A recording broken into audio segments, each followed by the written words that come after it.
I am both a magician and a New York Times crossword puzzle constructor, and I think that all magic tricks are puzzles designed to fool your brain. I'm also a self-described word nerd, and I was thinking the other day about the word wonder and the meaning of the word wonder. What is wonder? Well, I'm not going to bore you with etymology for two reasons. Number one, because being bored by etymology is impossible, because etymology is amazing. And number two, I looked it up, and according to the online etymological dictionary, the word wonder is ultimately of unknown origin, which is pretty perfect, right? It's just one more thing for us to wonder about. Now, this brings me to an interesting point. Today, when we use wonder as a verb, it can be pretty humdrum, like, I wonder what she had for lunch. Or as an adjective, same thing. This cake is wonderful. That's just like pretty good cake. It's only when we use wonder as a noun that we get a sense of its true meaning. The Great Pyramid of Giza, the last remaining of the 7 ancient wonders of the world. A wonder is an experience or an object that defies explanation, that blows our mind, that stirs within us that deep and undeniable sense of wonder. A wonder, therefore, is something that when we see it, it makes us question what is possible. We see something that is impossible, and there it is right in front of us. It's that disconnect, that yawning gap between shouldn't be and is that inspires wonder.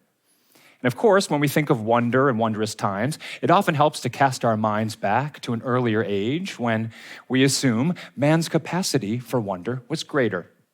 I mentioned the Great Pyramid of Giza before, and there was a time when, for an ancient traveler winding their way up the Nile and first catching sight of a perfectly symmetrical artificial mountain rising hundreds of feet above the desert floor, that it would have been simply unimaginable.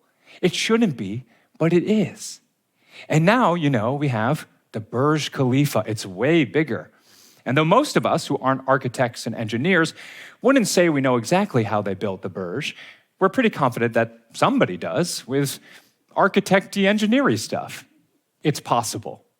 So that leads me to today's question. Has too much technology robbed us of wonder? Have we traded in magic and mystery for cold, hard logic and logistics? Can we today, with our scientific sophistication, ever recapture our ancestors' capacity for wonder? And I'm glad you asked, rhetorically. Because I would answer with a resounding yes. I would say that not only can we experience wonder despite our modern marvels and technological advances, but that we can experience more wonder because of them. We live in a world more wondrous than our ancestors ever could have imagined. And technology isn't the barrier to unlocking wonder, it is the key. Okay, look at this. Rainbows. We all love rainbows. How did those pretty colors get up in the sky? Now, look at this. The pillars of creation. As photographed by the Hubble telescope in 1995. The pillars of creation are 7,000 light years from Earth and 5 light years tall. 5 light years tall. Take that, rainbows. And no Hubble telescope and no pillars of creation. I mean, they'd still be there, of course, but we would never be able to see them. Advancements in technology increase our opportunities for wonder. As a magician, I have the coolest job in the world. I get to stand in a long line of men and women, of priests and shamans, of wizards and witches, who stand on the precipice of technological advancement and look out from the cutting edge of mankind's achievement into the eternal expanse of the unknown and say, I can totally use this to screw with people's minds. Which brings us to AI. You're all familiar with ChatGPT. Have you played with it? Yes. Well, I've been experimenting with ChatGPT, and I've discovered that there's a fun little party trick that it can do if you give it enough information. It can make certain deductions. And I want to show you what I'm talking about. I have ChatGPT right here, and let's warm it up with, how about this? Please write a haiku about a TED Talk in Paris. Here we go. Paris TED Talk airs, ideas dance with Eiffel's grace, wisdom blooms like spring. That's nice. All right. I want to try something with someone from the audience. Do I have a volunteer who might want to? It's going to be painless, I promise. Is anyone willing to? Are you willing to join me? What is your name? Francois. That's a unique name here in Paris. Please join me. Let's give Francois, thank you. Hello, hello. Francois, I'm going to put some information about you into ChatGPT, if that's okay. All right, let's have some fun with it. So, I am here with Francois, Francois, right? Yes. I just wanted to make sure I got that right. Where are you from originally? Yes, there's a little thing, but I don't know how to type the little thing. Where are you from originally? Paris. Right here, from Paris. What is your favorite food? Oh, but very French. It's confit. Confit, yes. Confit, yes, I do know that. It's very fancy. Do you have any pets? No. Did you grow up with any pets? Yes. What was your pet? I had a cat. A cat named? You're going to have to spell that. A cat named? Pistachio. Pistache. Pistache with an E? Pistache? Yes. Pistache. Is there a little thing? There's no little thing. Okay. And are you right-handed or left-handed? Right-handed. You're right-handed, right? He is right-handed. Okay, so we have some information. Watch this. Please write a sea shanty about Francois. Verse 1, now gather round me, hearties bold. I'll tell a tale so grand and old of Francois from Paris town, whose adventures will astound. That's great. What else? Oh, Francois, a man so fine, with a cat named Pistache. Were they intertwined? He sailed the seas with the spirit high, a true sailor reaching for the sky. That's very good. All right. I would like to play a little game with you. Okay. All right? Thank you so much for volunteering. I have here an envelope. This is still going. This is a long sea shanty. Raise your voices, sing his praise. Okay. I have this is my prediction envelope. We'll come back to this in just a little bit. I'm going to put this right here. Okay. Francois, we're going to play a game of which hand. I have a coin here, okay? In a moment, you're going to put it behind your back, and you're going to put it in one of your two fists, okay? But let me add another layer here. Can you please think of your favorite color? Anything. Okay. What do you have? Tell me, please. Sorry? Blue. And then think of another color. Anything, really, anything. Okay. Go ahead, tell me. Red. Okay, blue and red, that's perfect, great. Can you please come forward with your two hands, put the coin in one of them? If the coin is in your left hand, I want you to think of blue. And if it's in your right hand, I want you to think of red. And let that color just rise up throughout you and project it into the room. As I type into ChatGPT, Francois has hidden a coin in one of two hands. I've assigned the left hand the color blue and the right hand the color red. Which hand has the coin? Let's see what ChatGPT says.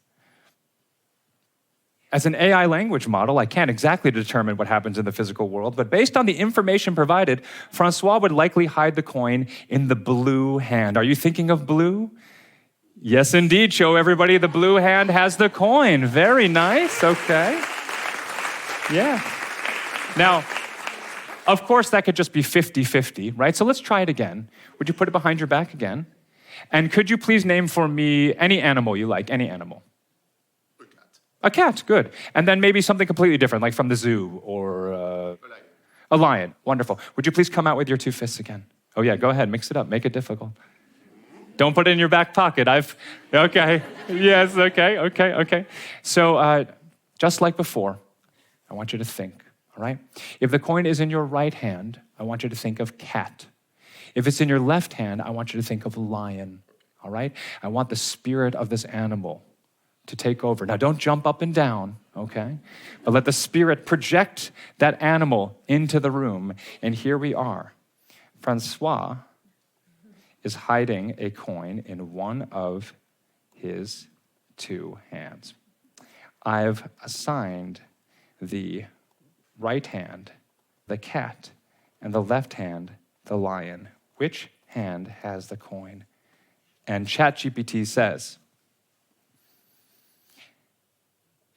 Based on the information provided, Francois would hide the coin in the lion hand. Are you thinking of lion? Would you show everybody the lion hand? Look at that. 2 for 2. That's good. That's good. Let's try one more time. How about fruit and vegetables? Go ahead and name two things, anything you like. Okay. Apple and strawberry. What was the first one? Apple. Apple and strawberry. Yeah. My French is not very good. Okay. Apple and strawberry. Wonderful. Okay, come out like this. All right. So, if the coin is in your right hand, I want you to think of apple. If it's in your left hand, I want you to think of strawberry. And I want you to think about what that fruit tastes like. All right? And really project that feeling into the room as I type here, Francois has a coin in one of his hands. I've assigned apple to the right hand, and strawberry to the left. Which hand has the coin? And ChatGPT says, based on the previous information, Francois would likely hide the coin in the apple hand. Were you thinking of apple? You don't look very happy about this, but show everybody that you were thinking of apple and it's in the apple hand. It is indeed right there. Very nice. Good, good, good. I'll take it now. Okay. Now, ChatGPT just had all the fun. So now it's my turn to try to have a little deduction here, okay? So I would like you, please, to, in a moment, think of a country. Don't say it out loud. There are nearly 200 countries in the world. You're going to think of a country. You got one? Okay. Okay, look right here. Look right here. Okay. And let's see. So it was apple. All right, a lion. Okay, I have an idea. Yes or no, is it Cuba? No, it's not, but that's okay. Good. All right, interesting. I did not get the country initially, but I am going to ask ChatGPT a few more questions to see if it can make some deductions here about what you're thinking. All right, so let's do this. Name a musician from 1899, name a musician born in 1899. How about this? A world leader born in AD, I'm gonna go way back, AD 37, an athlete from 1942, and a writer, let's do a British writer from 1865. Here we are. Certainly, here are the individuals. Musician born in 1899, Duke Ellington, very good. A Roman emperor born in AD 37, Nero. An athlete born in 1942, Muhammad Ali, born Cassius Clay. And for the British writer, good, born in 1865, Rudyard Kipling. Do these people from history mean anything to you? No, but that's okay. That's okay. They will in just a minute, because I had a prediction before in this envelope, and I'm going to show you now what it says. It says, I will not get the country initially. Thank you very much. No. This, initially, is a double entendre. How's my French? Entendre. Terrible, right? Entendre. Okay, it means two things. Initially, let's go back to ChatGPT. Please list the initials of the people I just asked about. Are you ready? What was the country you were thinking of before? Denmark. Watch this. ChatGPT says Duke Ellington, D-E, Nero, N, Muhammad Ali, M-A, and Rudyard Kipling, R-K. That's D-E-N-M-A-R-K. That's Denmark. Let's give Francois a big round of applause. Thank you so much. Merci beaucoup. Thank you.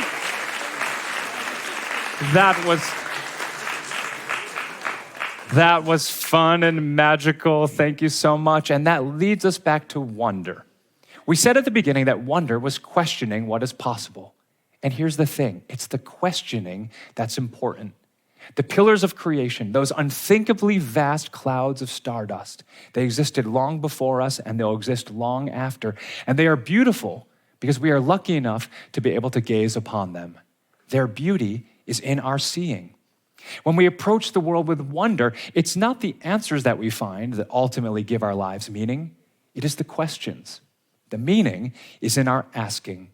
Because any technology, no matter how exciting or novel or sophisticated, is meaningless without the human beings at the center. We and we alone have the unique privilege to look with fresh eyes, to ask the bigger question. So look, ask. Do not let go to waste the gift that we alone possess, our capacity for wonder. Thank you.